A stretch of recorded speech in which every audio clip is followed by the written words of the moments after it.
உணர்ந்து கொள்ள இது மனித காதல் அல்ல, அதையும் தாண்டி புனிதமானது.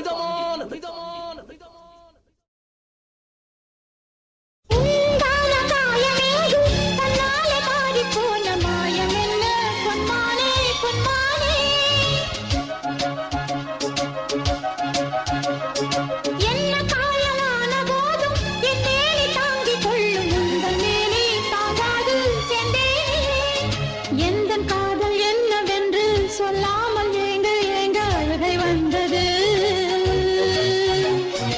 எந்த சோகம் உன்னை பார்க்கும் என்றெண்ணும் போது வந்த அழுகை நின்றது. மனிதர் உணர்ந்து கொள்ள இது மனித காதல் அல்ல, அதையும் தாண்டி புனிதமானது. அபிராமியே தாலாட்டும் சாமியே நான் தானே தெரியுமா?